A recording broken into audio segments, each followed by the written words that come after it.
has mattered for Africa and will matter for the future. Okay, how about capital flows? I can see that clock. Is it 5:30 already? Okay, I got to pick up the pace. So again, we'll look at the first global century, 19th century, and then we'll look at a modern example. And the modern example will focus on Asia. Okay. We're looking at episodes then where global financial capital markets are well integrated. More recent period now and back there then. So that countries with really great investment possibilities and high rates of accumulation can achieve those investment and accumulation goals by importing foreign capital. It's good for them because they have very high returns on that investment. It's good for the investors. They get higher returns than they get at home. Everybody's happy with that result. So we're looking at those episodes. You may not have known, but the international capital flows in the late 19th century were at least as big and probably bigger than they are now as a proportion of the economies of that time. Smaller GDPs, but as a share in GDP, they were quite pronounced. The Brits were one of the major participants in this process, though France, Germany, and then later the US became part of it. But I mean, look at the magnitudes. In 1870, the Brits put 17% of their total wealth abroad. And by just prior to World War I, it was up to 1/3 of their total wealth and assets were held abroad. Big numbers, much bigger than Europe, for example, today. In the U.S., it's the other way around. You know, you guys hold all the treasury bills. You know, we don't invest abroad anymore. You invest in us. So anyway, Britain the central player, but the others involved too. The foreign capital dependence that we have seen, say, in Asia during various episodes in the early period after World War II in the 50s and 60s and into the parts of the 70s, that was very large in the receiving countries in the 19th century as well. Nothing new about that. So in 1913, half of the capital stock in Argentina is held by foreigners. Half of the capital stock, big number. Mostly Brits. The numbers were big elsewhere as well. Even for the US, which had undergone the spectacular investment boom and a savings boom, still by 1894 was a net debtor and was dependent on foreign capital, and it was 26%, its net foreign liability, 26% of GDP. Numbers that look very close to what they are in Latin America prior to the tequila crisis in the 1980s, which we said, well, they were structurally imbalanced.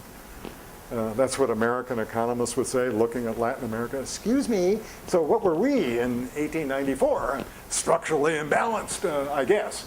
But we graduated from it, as most countries do. So there are the numbers in 1980 prior to the tequila crisis. 22% for Argentina, compare that with the 26% for the US in 1894, 19% for Brazil, 30% for Mexico. But those three are around about what the US was in 1894 in terms of these measures of dependency. Okay.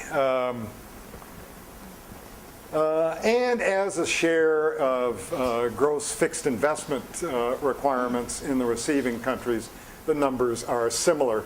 Well, actually, they're even bigger for some of the countries in the late 19th century than they were in the 1980s in the Third World. Okay, so where does all the foreign capital go? Well, hey, that's easy. rich countries will export capital to poor countries, right? Poor countries are poor. One of the reasons poor countries are poor is they're short on investments in capital. And therefore, they have lower capital labor ratios, human and physical. That's what makes them poor. And so rich countries have high ones, and poor countries have low ones. So rates of return on capital have got to be high in the poor countries because capital is scarce, and low in the rich countries because capital is abundant. So the conventional economics would say, so capital will flow from rich to poor countries big time, unless something else is at work. It turns out something else really matters in the story. Robert Lucas, 2 decades ago, wrote this famous paper, very short in the AER, famous paper about the so-called Lucas paradox. And that is, that's not the way it flows. Why isn't the U.S.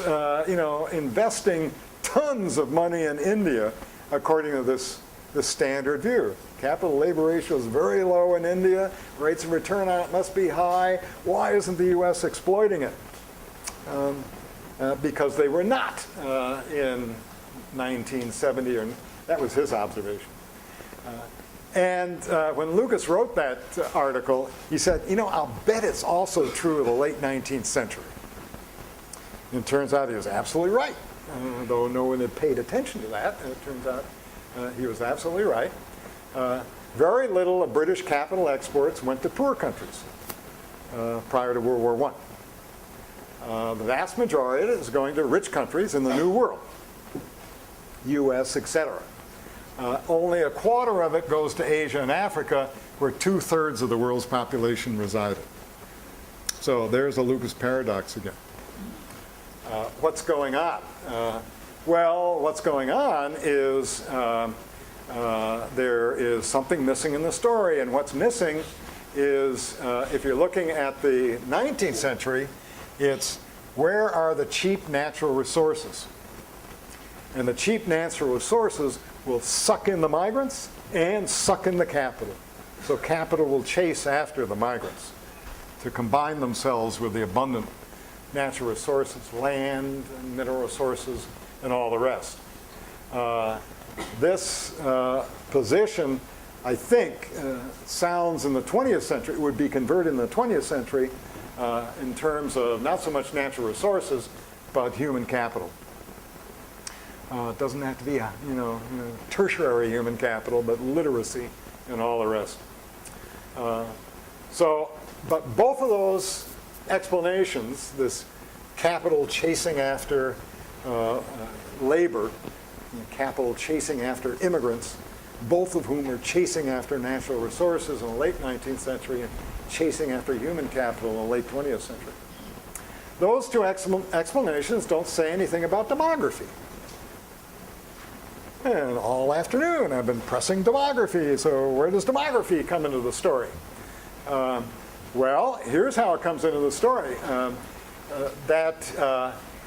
Population growth plays a big role in having an impact on youth dependency, high youth dependency rates, that chokes off New World savings and contributes to the need for financial capital inflows. And it's big. And it also turns out that the difference in the late 19th century between the UK, major capital exporter, and the US and other rich New World countries, the difference in their demography was as big as it was in the late 20th century. That is the difference between the UK and the New World, that would be the US, etc. That gap in the percent in the young adult category was 15 to 16 percentage points in the 1870s, and about like today. Excuse me. What am I saying? More recently, the gap between the third world and the OECD was 15 to 16 percentage points. And in the late 19th century, 1870s, it was like 20 percentage points. Well, they're roughly comparable, but perhaps even bigger in the late 19th century. Okay, and then you go through the econometrics and the bells and whistles and all the stuff you're supposed to do to persuade a economics journal to accept the paper. And you get the answer, and the answer is 2/3, confirming the Lucas paradox, 2/3 of British net foreign investment is explained by these demographic factors.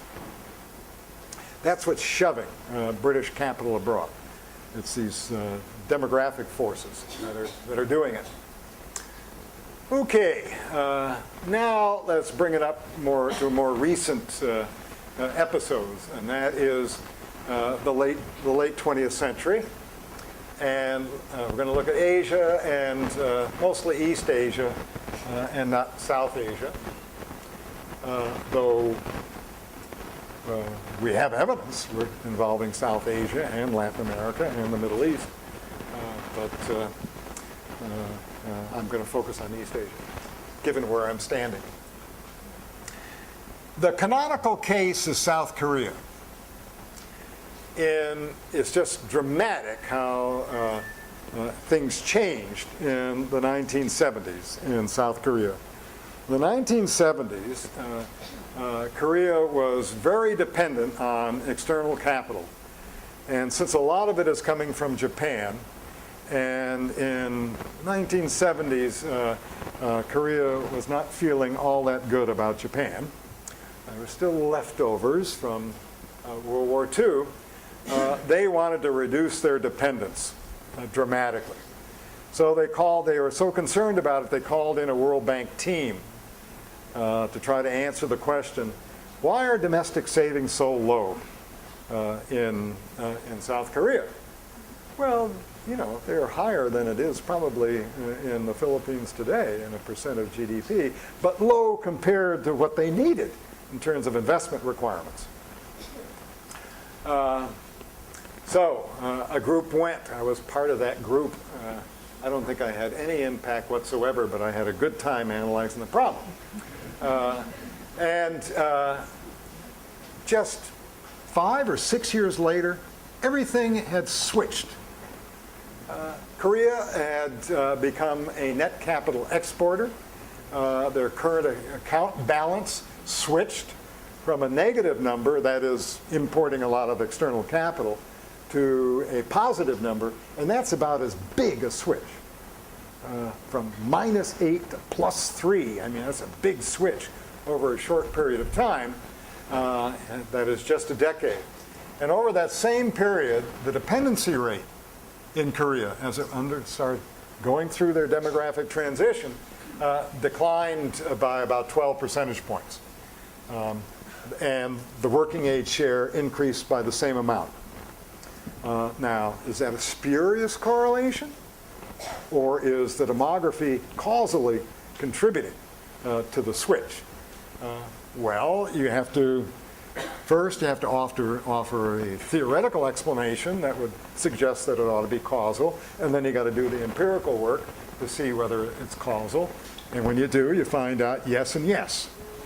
Theory is consistent with it, and yes, empirically it's big.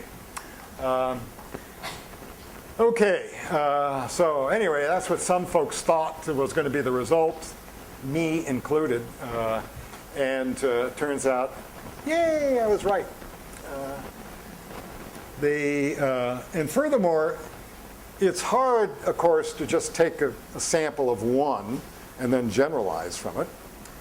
But it turns out though South Korea, in terms of magnitude, is really canonical. Wow, not many other countries that have the magnitudes and the speed of a switch in that current account, switch from being dependent on foreign capital to be a net capital exporter. But still, all the others obey the same laws of motion in East Asia. Magnitudes might not be quite as big, but they all obey the same laws of motion. That is, the domestic savings rates soar in East Asia, as do the investment rates, but the savings rates soar more than do